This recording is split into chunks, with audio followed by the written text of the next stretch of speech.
Hello everyone, today we're going to take a look at a few new BetaFPV products that just launched. This is just a quick look, and I am not encouraging anyone, at least based upon this video, of going and buying. But there will be a link down in the video description if you do want to go to the web pages and check out the particular specs and things of that nature. I was just pretty interested in specifically one item, but we're going to do all three of them together, and you've probably seen the thumbnail and the title, so you know what we're doing. But I just want to let you know, these haven't been tested, but they're real. It's not just images on websites. I actually have some. First up is a gimbal. So out of the box, I kind of thought these gimbals, these DCS gimbals were very light. And so I wanted to weigh them up. It might be that I'm just used to the AG01 gimbals. 40.1 grams. I do have some extra wires on here. Maybe I should. Well, I can't. Those are just required. I don't have a connector I can pull off of there, so we're gonna have to weigh it with the wire too. 52.65, but most of that weight is right sure. That little beautification ring, the metal, brings it all the way down to 3.64. Technically, the DCS gimbals are heavier than the AG01s. The AG02s, it could be a different weight. I don't have a naked set of AG02s out here. But it's fairly interesting, especially if you compare the back, where on this gimbal set we have, these two electronic pieces for the digitization, and in the AG01s we have these potentiometers, or traditional gimbal. Maybe I shouldn't say potentiometer; that might not be accurate. Um, As far as how they feel, just kind of wiggling them around on my hand, I think the center point is a lot heavier on these DCS gimbals, and you might be able to hear it on my microphone as well, that when I rotate these around, that the AG01s, they're not nearly as notchy in the center, and actually it's making some noise here as I just kind of fuss around with them a bit. But we'll throw them in a radio, and then we'll get to fly them around, see how they feel in the air. I wonder if there's really any discernible difference. I'm probably going to have to fly them inside in order to be able to tell the difference, if there's any sort of precision difference or any sort of response difference. So that might be kind of interesting. We'll see how this develops. And then we have the Matrix 1S brushless flight controller. It's actually the all-in-one P1 HD system here. Before we weigh it on the scale, I did want to look a little bit more closely at these chips. I don't see any print that I can make out here, but down here, this lower chip, I can't quite read that, but you can. Of course, we have a UFL connector right here for our VTX, and we have our Express LRS. Like we got two different boot buttons here. I probably need to read the manual or get my head magnifiers on to see if there's any indicator which one does what. Motor connectors, and we no longer have the USB port directly on too many boards anymore. But took the lens cap off. Let's weigh it up and compare it a little bit.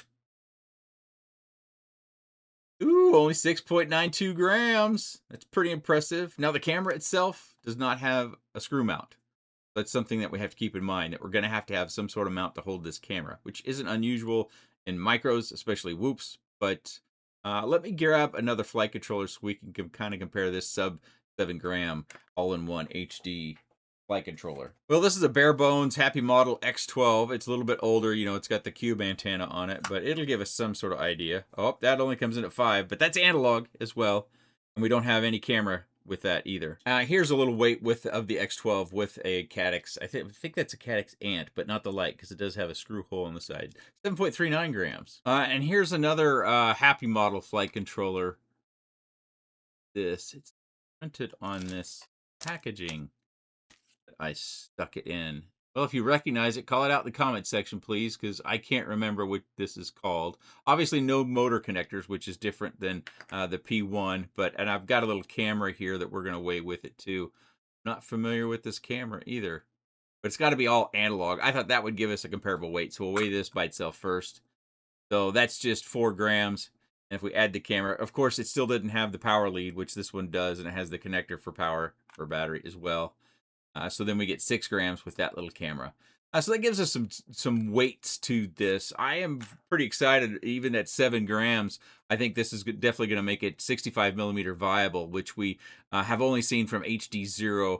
But of course, we have a lot to look at yet. We have to see about image quality, latency, any of those flight matter sort of things. But I did want to get it out because I was pretty pumped, because again, this does looks like, specifically with micros and what I do on this channel, this is pretty exciting. So this last bit is the P1 VRX that you plug into your goggles. And I've got the barrel connector out, so you have kind of a power splitting. So you plug your barrel for your battery in here, and then you plug this into your goggles, and then you plug this into our little P1 here, and it kind of has that safety clip. Then we have HDMI here on the bottom. Of course, we have a joystick here that we would drive for the menu, the back button, and I believe this is record USB-C up here as well. 2 antenna inputs, and there's also an SD card right here. Now, I have already been tinkering with this a little bit, and I did verify with the box that it is the Sky Zone version right there above my thumb. And I am having a bear of a time getting it in there with confidence I am not breaking something. So I've actually looked at this a fair bit day or two ago, and it's just, so I could feel the pins go in right there. And these plastic, this ribbon cable down here, I can always feel that. So I'm not in square, so I need to back out. Need to get this past that little point. I feel like I need a spudger to spread the shell. I'm sorry, that was out of view. I feel like I need a spudger to spread the shell safely. Maybe even wedge it in here to create some distance, get some little wedges in the back. I'm concerned. I don't want to break it. But obviously, in order to be able to test it out, I've got to be able to get it in here. But I guess this can serve as a little bit of a warning for us all that this Sky Zone version is very tight. But I don't think I'm going to be able to get it. I've already worked on this, so I'm going to have to sit down and give it some serious thought and manipulation. So a slight warning. Again, I started the video by not encouraging anything necessarily to buy until we figure out firmwares and performance. We need to do some full-fledged testing and experiencing these new items. But this is something that concerns me a little bit, because I don't want to break it, but I've got to get it in there somehow. Unless the box was mislabeled, that can't be. This wouldn't work in Fat Shark, which is the other type. I looked at my HD0 goggles. That I remember now that I'm kind of verbally talking through it. I had looked at my HD0 goggles to see if it fit in there, and the pins, it's just wrong shape. It's just wrong for that bay that was based upon the Fat Shark goggles. And it says on the box, I'm not going to be able to get this on camera. So I'm not going to be able to add much value to your curiosity about this VRX. So I'm going to have to really sit down and spend some time, but I've got some travel coming up, actually in the morning. So I don't even know when this video will necessarily come out. But yeah, I was pretty excited about these new items, specifically this all-in-one, not that all-in-one, this all-in-one. Because other than HD0, this will be the first time we've actually seen an all-in-one flight controller that is on this new next iteration of HD video systems. So I guess at the very least, even if I can't get this in my goggles, I could pair this up with a pair of goggles that came out previously with the P1 system. I'm probably going to be putting it in something. Well, that's not going to work because, well, I can use a different canopy. I'll have to look around at my canopies. I'll rig something up. I do want to use it on a Whoop because I want to try it inside as well as outside, because, others will do latency testing. They have, equipment and specialized knowledge and skill set about that stuff. I don't rely on my innocence when it comes to latency testing. So that will come out from others.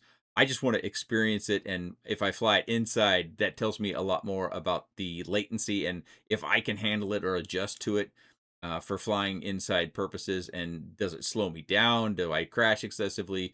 So those are the things I'm looking forward to trying with the P1 system. Of course, I have flown it inside before with this one. In the review video, I didn't find it unflyable, but I don't think it was necessarily flying all that fast. Of course, the bigger you get, you might have more thrust, but it also reduces your margin for error and can make flying faster inside more challenging with a larger whoop. So again, I'm not encouraging anyone to go and buy this stuff. I just thought it would be worth a quick look. You know, these items are real. They're not just images that we saw at, well, I think there's been some images posted from a trade show in Shenzhen, if I'm not saying that right, but you know what I mean. And then, you know, I think there was some stuff posted on Facebook and in various social media platforms where they were trying to create some interest or hype about these things. So they're real. They're out there. Now, how do they work, and are they going to work in your environment or be right for you and your setup? We'll have to just see as we move forward with, you know, real world putting these things into equipment. Hopefully I can figure out a way to get this in my 04X goggles, because boy, I was hoping it would just slide right in. But there will be a link down in the video description if you want to go check out any additional specs about these particular items, price points, stuff like that.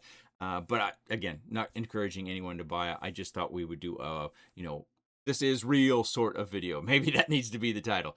These items are real. They're not just, you know, images on web pages, so to speak. But if you do have any comments or questions, please let me know down in the comment section below. I appreciate your time. And thanks for watching.